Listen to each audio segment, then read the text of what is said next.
चांद पर कैसे पहुंचेगा चंद्रयान-3?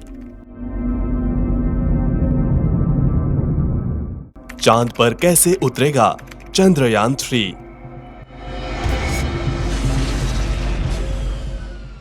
चांद पर क्या काम करेगा चंद्रयान-3?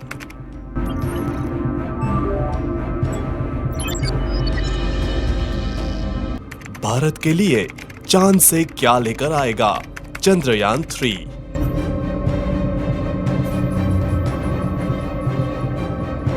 14 जुलाई 2023 दोपहर 2:35 पर भारत के लिए वह पल आया जब भारत का बाहुबली रॉकेट LBM-3M4 आसमान में बादलों को चीरते हुए चंद्रयान-3 को लेकर चांद की तरफ चला। जब रॉकेट को लॉन्च किया गया तो इसकी शुरुआती रफ्तार 1627 किलोमीटर प्रति घंटा थी। आज हम इस वीडियो में आपको बताएंगे कि पृथ्वी से चांद की सतह तक पहुंचने में चंद्रयान-3 को किन प्रक्रियाओं से गुजरते हुए चांद तक पहुंचेगा। आइए जानते हैं विस्तार से।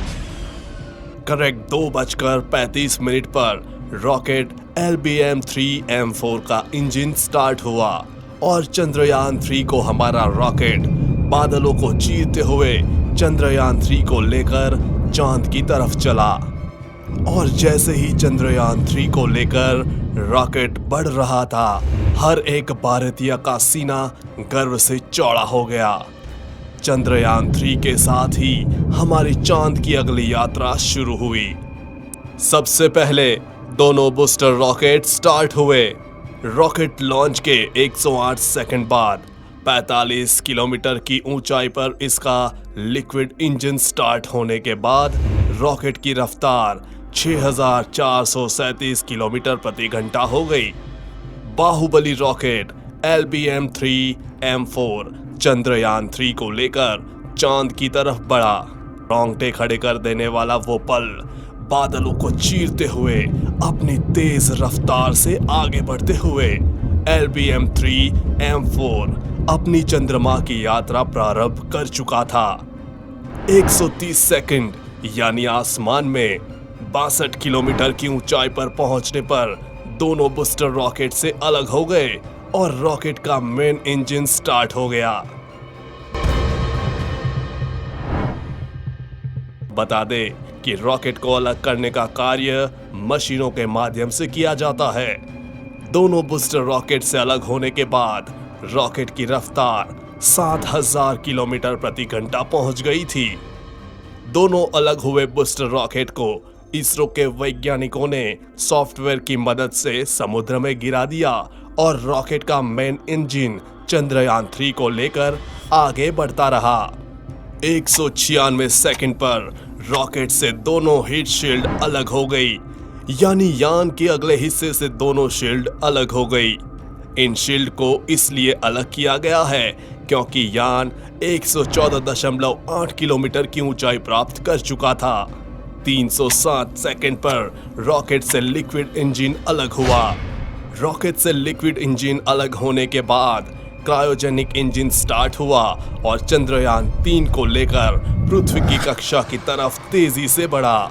क्रायोजेनिक इंजन स्टार्ट होने के बाद रॉकेट की रफ्तार 36,968 किलोमीटर प्रति घंटे हो गई थी और कुछ दूर जाकर क्रायोजेनिक इंजन भी बंद होकर चंद्रयान से अलग हो गया और भारत का चंद्रयान-3 लॉन्चिंग के 16 मिनट बाद पृथ्वी की कक्षा में स्थापित हो गया और धीरे धीरे अपना ऑर्बिट बढ़ाकर अब चांद की कक्षा में प्रवेश करेगा।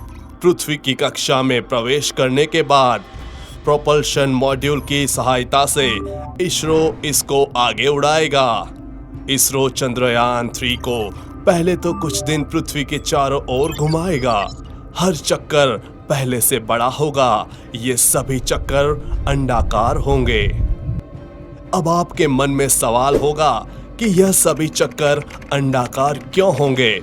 तो इसका जवाब है कि अगर इसरो चंद्रयान-3 को गोल चक्कर लगाएगा तो वह एक ही जगह घूमता रहेगा इसलिए अंतरिक्ष में किसी चीज को दूर या पास भेजने के लिए अंडाकार चक्कर लगाया जाता है। हर चक्कर के पहले चक्कर से थोड़ी दूर पर होगा। इस प्रकार इसरो चंद्रयान 3 को धीरे धीरे पृथ्वी से दूर भेजेगा। ऐसे कुछ दिनों बाद चंद्रयान 3 चांद के पास चला जाएगा। चांद तक जाने में इसको 6 दिन का समय लगेगा। जब चंद्रयान 3 चांद की कक्षा में प्रवेश करेगा तो वापस से पृथ्वी वाली प्रक्रिया अपनाई जाएगी। चंद्रयान 3 को अब चांद की कक्षा में घुमाया जाएगा और धीरे धीरे चांद के पास ले जाया जाएगा। चांद की कक्षा में प्रवेश करने के बाद यान 13 दिन तक चांद के चक्कर लगाएगा। चंद्रयान 3 अपने साथ 3 अलग अलग हिस्से लेकर जा रहा है। सबसे पहला उड़ाने वाला हिस्सा प्रोपल्शन मॉड्यूल, दूसरा हिस्सा उतारने वाला हिस्सा लैंडर मॉड्यूल और आखिरी तीसरा हिस्सा है घूमने घुमाने और जानकारी जुटाने वाला हिस्सा रोवर और ऑर्बिटर वाला हिस्सा इस बार नहीं भेजा गया है, क्योंकि चंद्रयान 2 का ऑर्बिटर पहले ही चांद के चारों ओर घूम रहा है। इसरो इसी का इस्तेमाल करेगा और जैसे ही चंद्रयान 3 चांद के 100 किलोमीटर के दायरे में पहुंच जाएगा, प्रोपल्शन मॉड्यूल से लैंडर अलग हो जाएगा। लैंडर अब अपनी कक्षा में अपनी स्पीड कम करने की कोशिश करेगा। करीब 40 से 42 दिन बाद लैंडर और रोवर चंद्रमा के साउथ पोल पर उतर जाएंगे। चंद्रयान 3 की चंद्रमा पर लैंडिंग 23 अगस्त की शाम 5:47 पर रखी गई है, लेकिन वहां सूर्योदय की स्थिति को देखते हुए इसमें बदलाव हो सकता है। अगर सूर्योदय में देरी होती है तो इसरो लैंडिंग का समय बढ़ाकर इसे सितंबर में कर सकता है।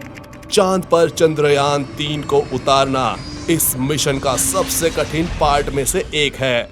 चंद्रयान 2 भी इसी समय फेल हुआ था। यह आखिरी 15 मिनट इस मिशन के सबसे कठिन मिनट होंगे।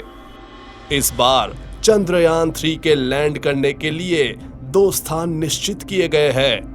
अगर एक स्थान पर यह नहीं उतर पाता है तो इसको निश्चित किए गए दूसरे स्थान पर उतारा जाएगा। जैसे ही स्थान निश्चित हो जाएगा, उसके बाद चंद्रयान 3 सॉफ्ट लैंडिंग का प्रयास करेगा। जैसे ही चंद्रयान 3 चांद की सतह पर सॉफ्ट लैंडिंग कर जाएगा, उसके बाद इसरो के वैज्ञानिकों की कमांड पर रोवर लैंडर से बाहर आएगा। उसके बाद चांद की सतह पर चलकर अपने प्रयोग करेगा। इसरो ने एक बार फिर अपने लैंडर का नाम विक्रम और रोवर का नाम प्रज्ञान रखा है। यह अभियान चांद की सतह पर रासायनिक तत्वों और मिट्टी, पानी के कणों जैसे प्राकृतिक संसाधनों को देखेगा। यह अभियान चांद की बनावट को लेकर हमारी जानकारी में महत्वपूर्ण इजाफा करेगा। वैज्ञानिक परीक्षण के लिए यह अंतरिक्ष यान अपने साथ कई उपकरणों को ले जा रहा है, जिसमें सिस्मोमीटर भी शामिल है ताकि चांद के भूकंप को मापा जा सके। वैज्ञानिक इस तरह के परीक्षण से चांद की सतह के तापमान और वहां के वातावरण के अन्य तत्वों को जान सकेंगे। इस पर ऊर्जा के लिए सोलर पैनल लगे होंगे, जिसकी सहायता से रोवर को चांद की सतह पर ऊर्जा मिलेगी और यह वहां पर चल पाएगा। जानकारी के लिए बता दें कि इस मिशन को, यानी कि रोवर और लैंडर को 14 अर्थ डेज के मिशन पीरियड के लिए ही इनिशियली डिजाइन किया गया है। हालांकि अगर सब कुछ सही रहा तो 14 दिन बाद इस मिशन को एक्सटेंशन मिल सकता है, लेकिन फिलहाल के लिए इसरो के पास 14 दिन का ही समय होगा। चंद्रयान 3 भारत के हर भारतीय के सपनों को पूरा करते हुए भारत का इसरो ऊंचाइयों को छू रहा है।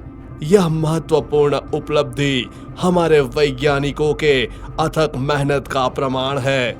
हम उनके उत्साह और प्रतिभा को सलाम करते हैं। ये इन्फॉर्मेशन आपको कैसी लगी? कमेंट में अपनी राय जरूर बताएं।